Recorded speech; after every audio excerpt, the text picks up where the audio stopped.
Hello दोस्तों, नमस्कार। उम्मीद करते हैं कि आप स्वस्थ और खुश होंगे और आपको इस वीडियो में उत्तल दर्पण के लिए यूवीएफ में संबंध स्थापित करना बताया जाएगा। पूरा डेरिवेशन बताया जाएगा और आइए हम देखते हैं कि उत्तल दर्पण के लिए यूवीएफ में संबंध कैसे स्थापित किया जाता है। बहुत धीरे धीरे उम्मीद करते हैं कि आप कॉपी पेन के साथ तैयार होंगे और हमारे साथ नोट भी करते चलेंगे और इसको तैयार भी करेंगे। तो मित्रों, सबसे पहले हम उत्तल दर्पण के लिए यूवीएफ में संबंध स्थापित करने के लिए आरेख का निर्माण करेंगे। यहाँ पे आरेख बना लेते हैं। सबसे पहले ये देखिए, आपके सामने हम उत्तल दर्पण बनाने का प्रयत्न कर रहे हैं और आप जानते हैं कि उत्तल दर्पण में उभरा हुआ तल परावर्तक तल होता है और दबा हुआ तल कलई किया होता है। जैसा कि दूरियां मापने की चिन्ह परिपाटी में आपको बताया गया था, परावर्तक तल हमेशा हम बाईं ओर रखेंगे और कलई किया हुआ तल दाईं ओर। आपके सामने उत्तल दर्पण बना दिया है। यह उत्तल दर्पण का मुख्य अक्ष है। उत्तल दर्पण में वक्रता त्रिज्या, वक्रता केंद्र, फोकस दूरी, मुख्य फोकस दाईं तरफ होते हैं। तो यहाँ पे हो जाएगा आपका मुख्य फोकस और इधर हो जाएगा वक्रता केंद्र और यहाँ पर बिंदु P होगा, जिसको आप ध्रुव कहते हैं। इसके मुख्य अक्ष पर हम एक वस्तु रखते हैं। दर्पण के सामने हमने एक वस्तु रखा। इस वस्तु का नाम हम रख देते हैं AB। तब वस्तु से मुख्य अक्ष के समांतर जाने वाली प्रकाश किरण परावर्तन के पश्चात, ये देखिए, यहीं से इसका परावर्तन हो जाएगा और इस तरफ चली जाएगी। ये देखिए, ये परावर्तन के पश्चात इस तरफ प्रकाश की किरण चली जाती है, लेकिन मुख्य फोकस से इसका कोई संबंध नहीं होता। लेकिन पीछे जब बढ़ाया जाता है इसको, ये मुख्य फोकस से जाती हुई प्रतीत होती है। तो यहाँ पर हम बिंदु ले लेते हैं F और वक्रता केंद्र की ओर जाने वाली, जैसे जो किरणें वक्रता केंद्र की ओर जा रही हैं, वक्रता केंद्र तक तो जाती नहीं है, वक्रता केंद्र की ओर जा रही हैं। ये देखिए, वक्रता केंद्र की ओर प्रकाश की किरणें जा रही हैं। तो हो जाएगा यहाँ पे अगर बिंदु C, और प्रकाश की किरणें जो वक्रता केंद्र की ओर जाती हैं, ये परावर्तित होकर यहीं से लौट जाएंगी। अब दोनों परावर्तित किरणें एक दूसरे को काट नहीं है, लेकिन इनको जब पीछे बढ़ाया जाता है तो एक बिंदु पर मिलती हुई प्रतीत होती हैं। यहाँ पे देखिए, मिलती हुई प्रतीत हो रही हैं। तो दर्पण के पीछे जो भी लाइनें हम खींचते हैं उसको डाट डाट करके ही खींचते हैं। तो ये हमारा A' B' प्रतिबिंब बन जाएगा और बस तो हमने AB रखा है, प्रतिबिंब हमारा A' B' बना हुआ है। तो दोस्तों, आपका ये आरेख तैयार हो गया बनकर।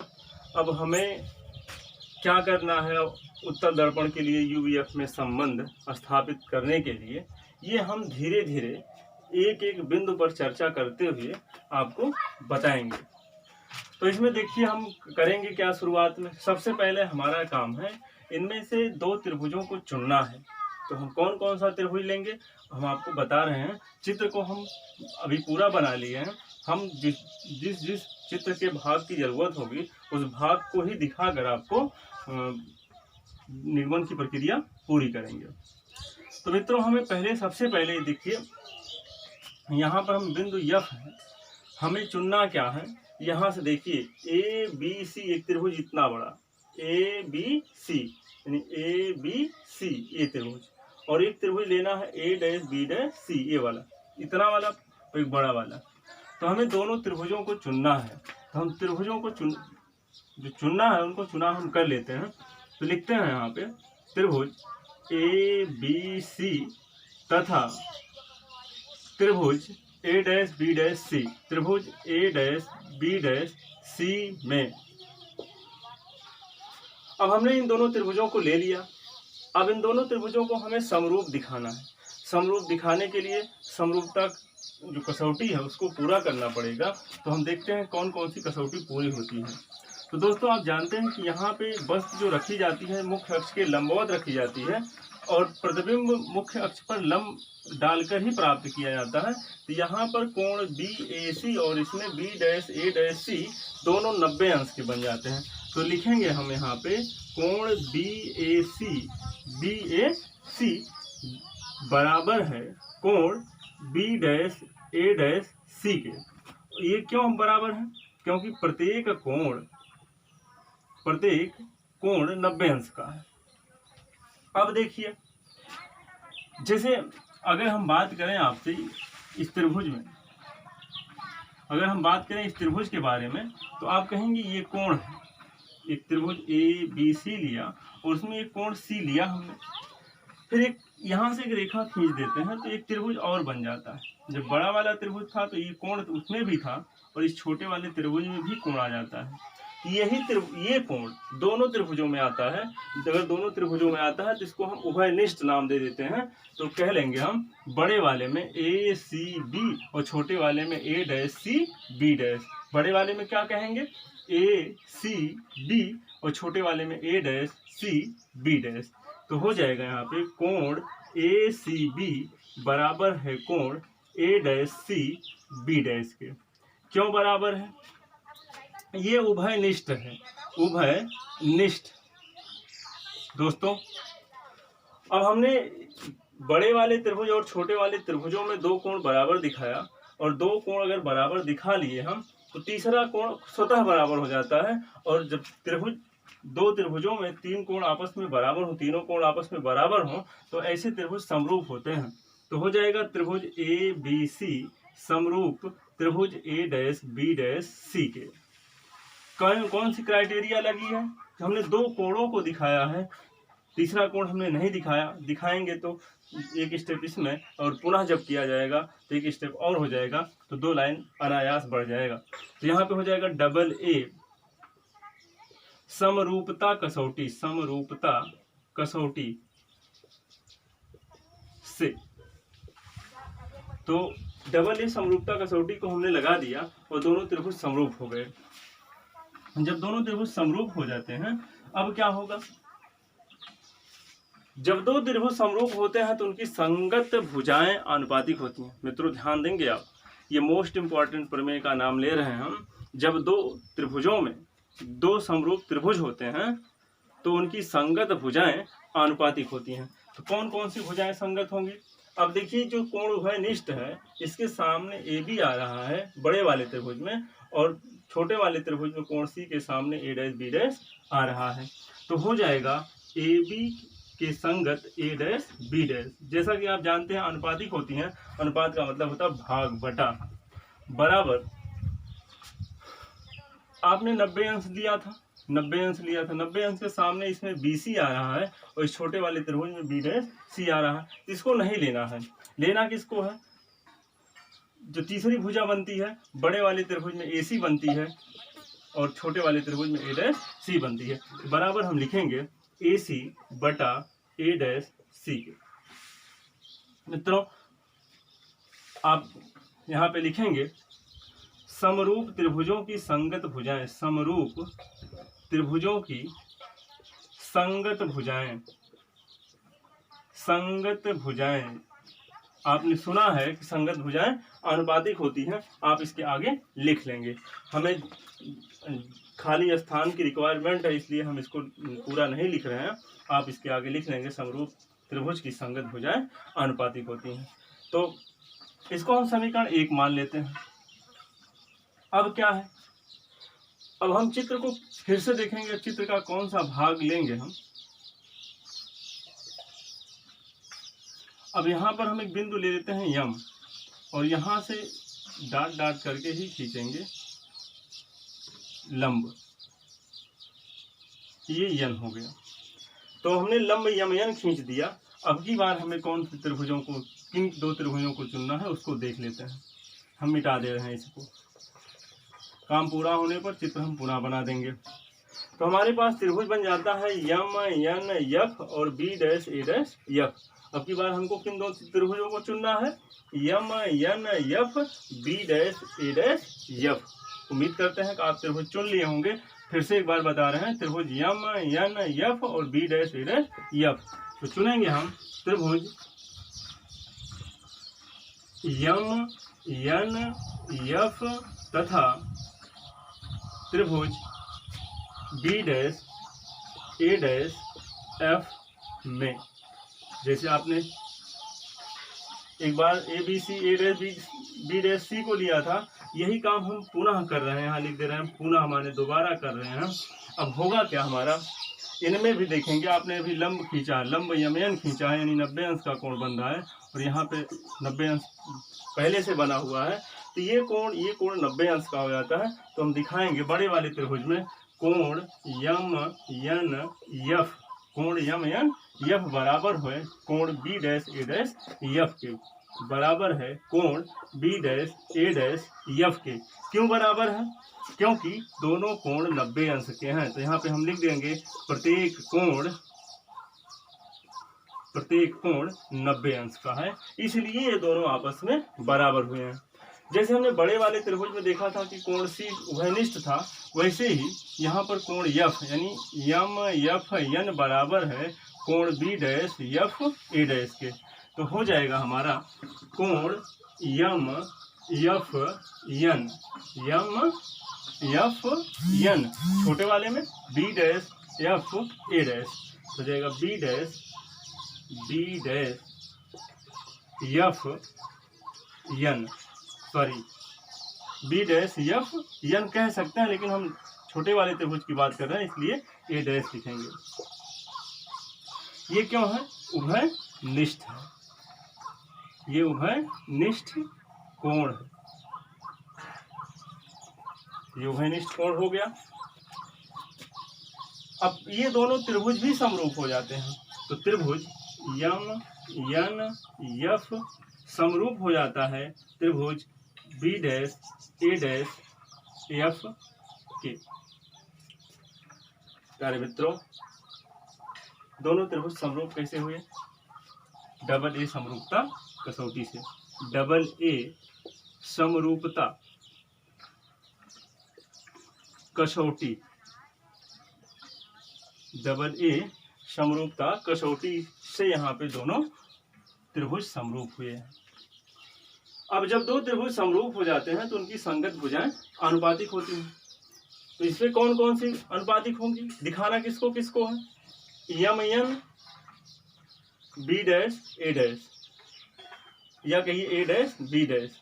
तो हो जाएगा यहाँ पे यम एन बटा ए डैश बी डैश बराबर हो जाएगा एन एफ बटे ए डैश एफ के, एन एफ बटे ए डैश एफ हो जाएगा।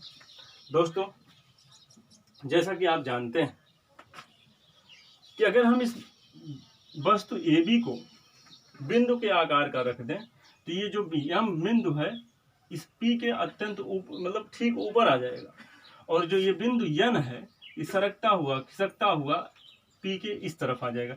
यानी अगर ये बिंदु पी है तो यन इस तरफ एकदम करीब में आ जाएगा, और यम इसके ठीक ऊपर आ जाएगा। इस तरह की स्थिति बनेगी अगर हम वस्तु ए बी को ले रहे हैं। तो आइए देखते हैं आगे हम। तो इतना मिलने के बाद हम अब चित्र को पूरा बना लेते हैं ताकि आपको समझने में फिर से दिक्कत ना आए।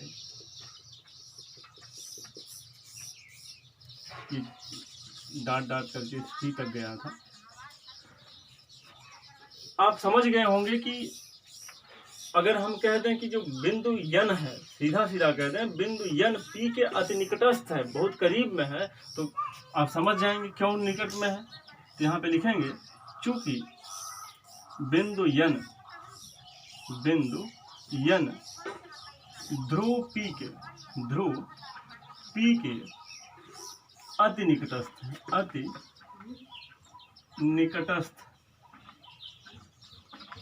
निकटस्थ का अर्थ मतलब ये रहा, अर्थ ये हुआ कि बहुत पास है। इसलिए हम जो यहाँ पे दूरी लिखे हैं एन एफ को हम पी एफ कह सकते हैं। तो यहाँ लिख देंगे एन एफ बराबर हो जाएगा पी एफ के। तो जहाँ पे एन एफ हो वहाँ पे हम पी एफ रख देंगे।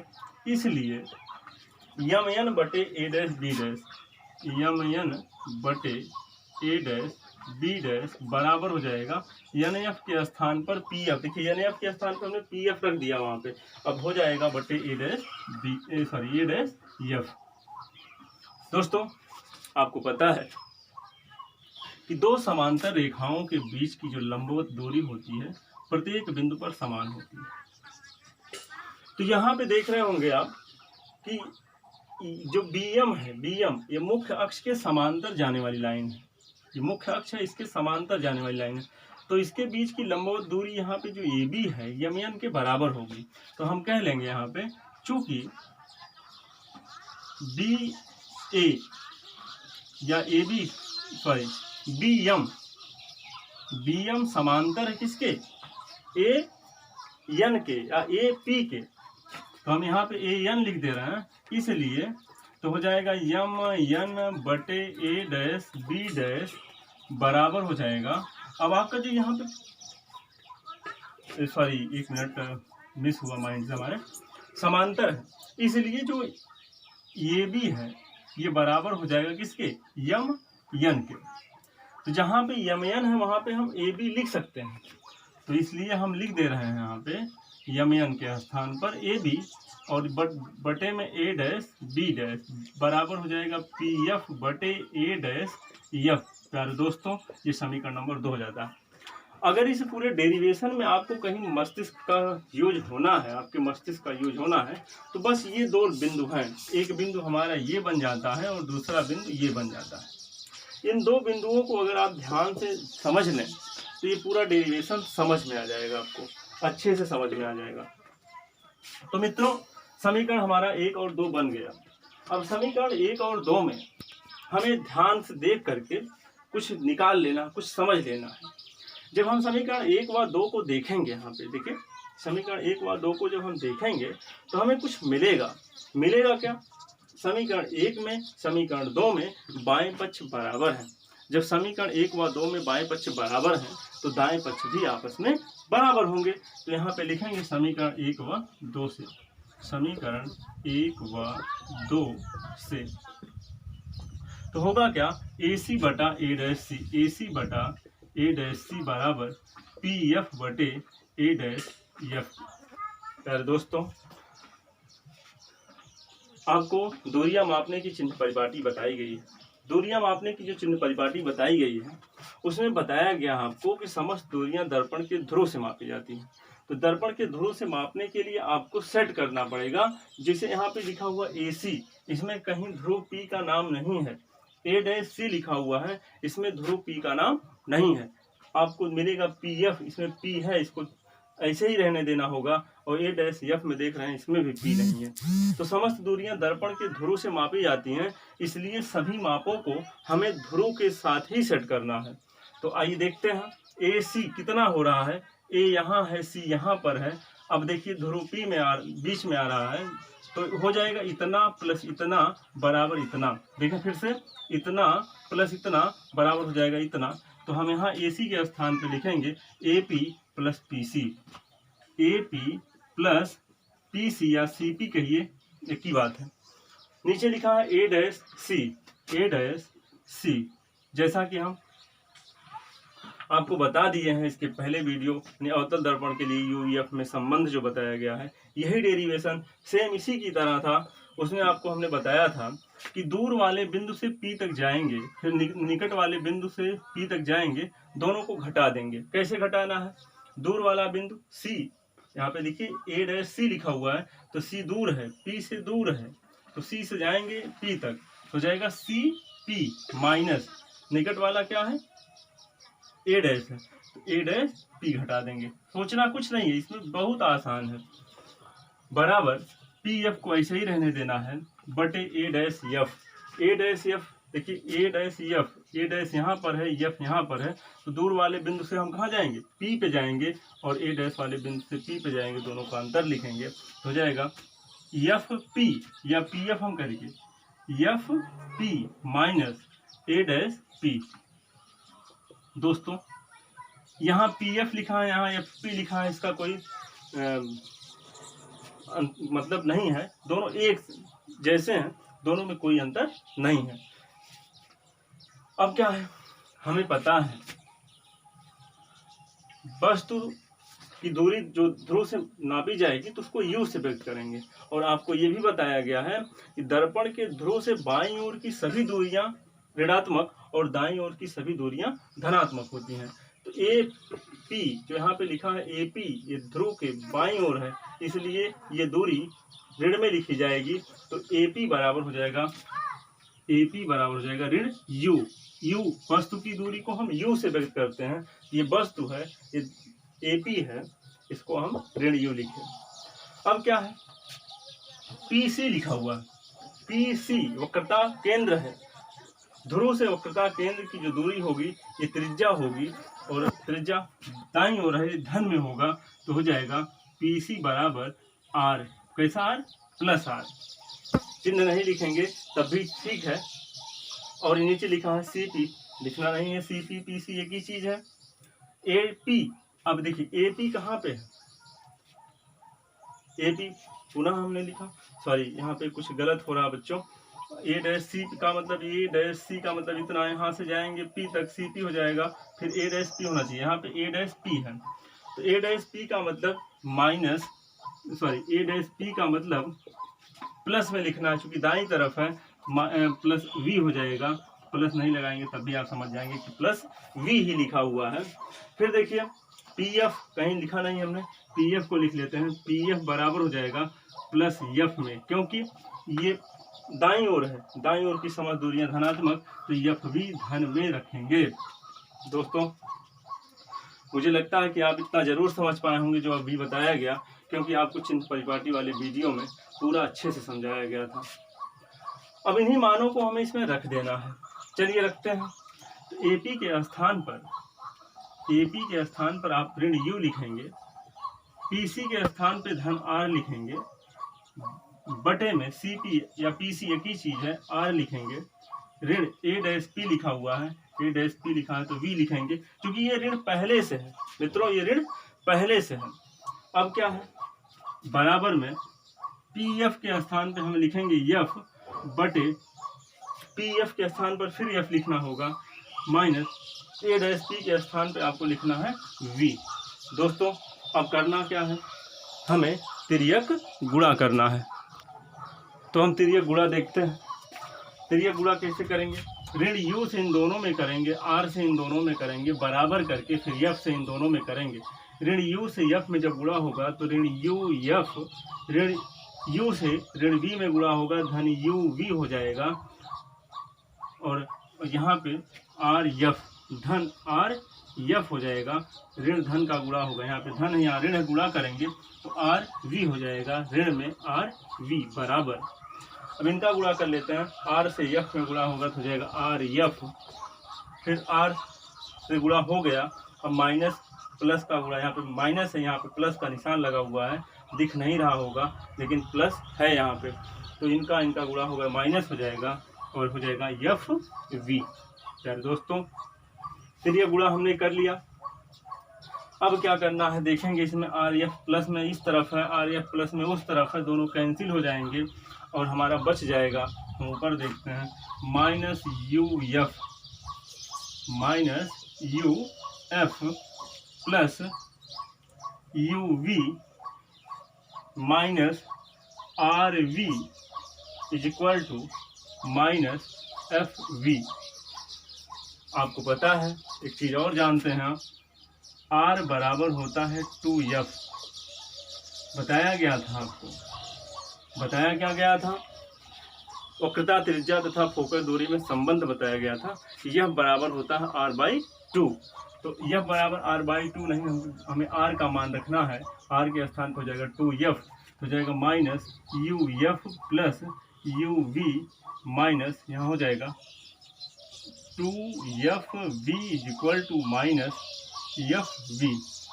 अब यहाँ देख रहे होंगे कि ऋण 2FV है, उस तरफ जाएगा प्लस 2FV हो जाएगा, minus UF plus UV is equal to minus में होगा है तो उस तरफ जाएगा, प्लस में होगा, 2FV प्लस में हो गया, -FV पहले वाला। अब क्या करना है, -UF plus UV is equal to, इसमें से 2FV में से ये देखिए 1FV घटा देंगे तो आपका 1FV बच जाएगा। ये माइनस में है, उस तरफ जाएगा, प्लस में हो जाएगा UV बराबर FV प्लस UF के।